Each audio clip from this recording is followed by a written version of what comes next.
who will show the path to the land of the true, leaving hell behind to gain heaven's view, who will preach the Dharma clear and bright, plucking only purest blooms in holy light. In this world, few speak the truth, and fewer still live it with sincerity, who will follow the noble teaching and escape a life like hell, to find the sky like peace of heart. A true practitioner does not reach for any flower, but chooses only the most fragrant, just as they speak only what is right, and follow only what is true. Today, may we seek the truest blossom within, and walk with words and deeds that honor the truth. He who learns the truth chooses the ground of honesty, leaves behind hell, and walks toward the heavens. He speaks the Dharma as it truly is, plucking only the noble flowers to offer the sacred. To know the truth is good, but to teach the truth rightly, that is even more rare and precious. A true person, even in a murky world, takes root in the ground of truth.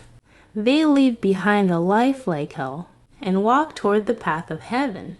And on that path, they share the Dharma purely, just as one walking through a garden chooses only the fragrant, finest flowers. So to do they pass on only the noble wisdom, to bloom in the hearts of others. Today, may we let one good flower bloom in our hearts, clearing our own minds, and gently lighting the path for others. He who sees this body as a bubble, and all things as a mirage, will break the demon's flower of delusion, and no longer be caught in birth and death.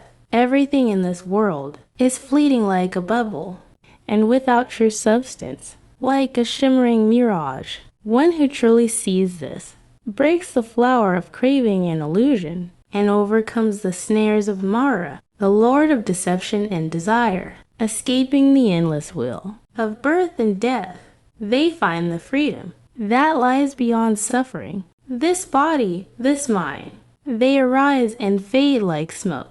But the one who understands this lives without fear. Today, may we see through the illusion of permanence and protect the stillness of our hearts with the wisdom of impermanence. One who, lost in the beauty of flowers, gathers them with a wandering mind, is swept away by death, like a sleeping village in a sudden flood, blinded by the beauty of the world, grasping only at the blossoms of desire. Such a mind drifts into carelessness, like a village lost in slumber. Then one day, without warning, death arrives like a flood, carrying all away in silence. Life is brief, and death waits for none.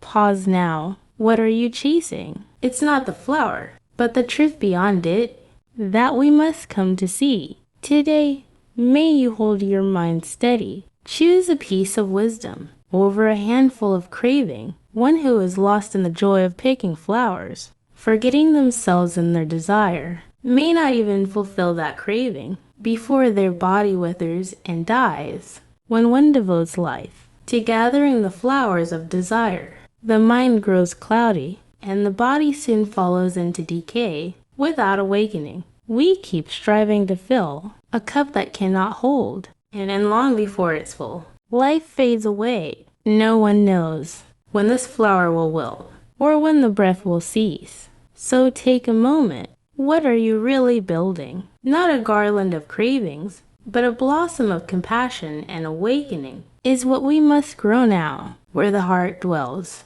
So follows the life. May your heart to date rest not in desire, but in wisdom and peace. Just as a bee, gathering nectar from a flower, neither harms its color nor disturbs its fragrance, only taking the essence and flying away. So should the wise enter a village.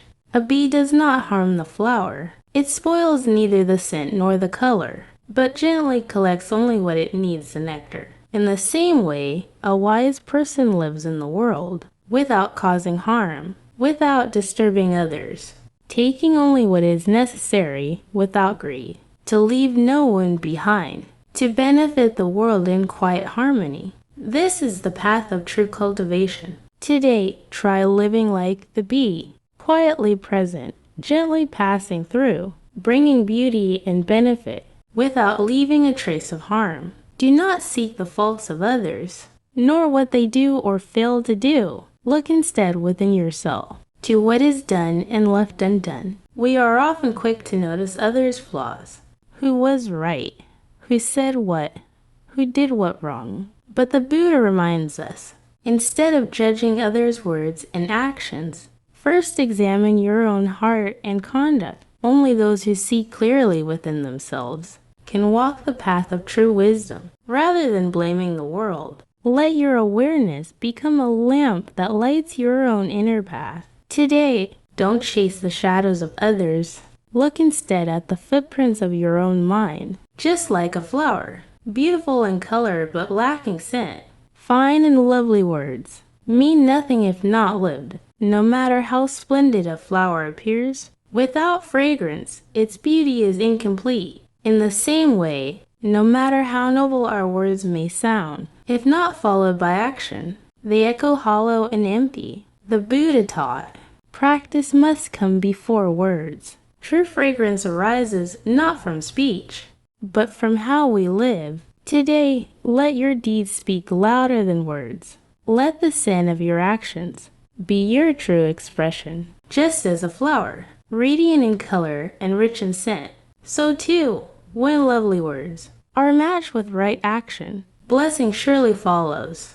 A flower that pleases the eyes and gently fills the air with fragrance. Such is a life where words are kind and actions are true. When speech and deed align, they blossom into real virtue. This is the path of the wise, the life perfumed with sincerity. The Buddha teaches, when beauty in word meets beauty in act, blessings are sure to come. Let your kind words today be matched by kind deeds. Together, they create a fragrance the world remembers. Just as gathering many lovely flowers can make a beautiful bouquet, doing many good deeds brings great merit and future blessings. We may treasure a single flower, but when gathered together, they become a rich and beautiful bouquet. Good deeds are the same. One small act of kindness, and then another and another. Over time, they grow into great merit, and this merit,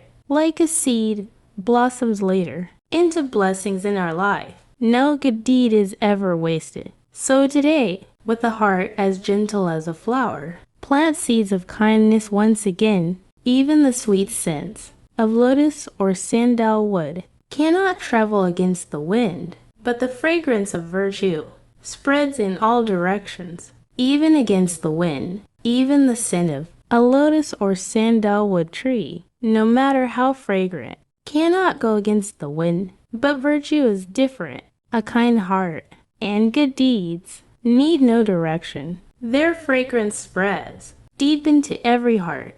You don't have to show it or speak it. Genuine goodness reaches others on its own. Today, try sharing just one kind word, just one sincere thought, and let the fragrance of virtue fill the world around you.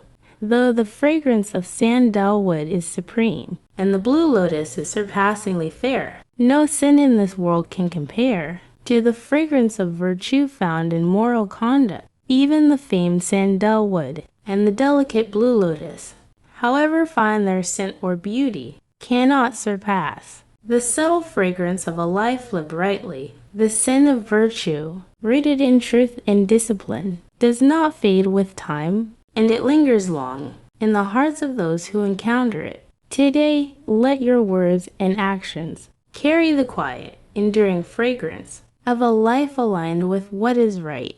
The fragrance of flowers soon fades away. It cannot last, it cannot stay, but the scent of one who walks the way shines on to heaven, come what may. The sweet scent of a flower is fleeting, scattered by wind, lost to time, but the fragrance of a virtuous life, lived by discipline and truth, transcends this world. It follows the one who lives rightly, even to the heavenly realms. True fragrance is not in petals, but in our words and deeds. That invisible scent lingers in the hearts of others, long after we are gone. So today, let your thoughts be kind, your actions sincere. That fragrance will never fade. one who upholds the precepts and cultivates wisdom, and who walks the path with unwavering diligence, attains liberation through a pure and steady mind, forever free from the snares of Mara, the evil one. True awakening begins by keeping the precepts. When we practice them with steady effort, our minds gradually become still, and we draw closer to liberation. If we overcome laziness and take one more step forward today, we will eventually leave behind suffering and attachment. The path of Mara, truth is not far away. It is here and now, in the simple act of right conduct. The flower that blooms from discipline and diligence never fades, just as a lovely lotus blooms from the mud beside a roadside ditch. So too can a fragrant flower arise, even from the filth of the world, even in the muddiest waters. A pure lotus may blossom, though the world is full of confusion, pain, and defilement. We can still nurture a clear and gentle heart. No matter how clouded the surroundings may be, a single lotus blooming in the myrrh feels even more precious, its fragrance deeper and more profound. The same is true of the lotus within our hearts. It blooms not in ideal conditions, but through our efforts, right here, right now. The darker the night, the brighter the flame, and in this very moment, you are the lotus. Among those lost in the darkness of birth and death, one who holds true wisdom shines forth. A noble disciple of the Buddha, the world is shaken by the endless cycle of birth and death. In that turmoil, many wander aimlessly. Yet even in the midst of such chaos, there are those who awaken. They open their own eyes and gently shine a path for others still caught in the dark. Such a person is not only wise, but a true disciple of the Buddha, a beacon in the night. We too can follow that wisdom and become a light that brightens the shadows of this life.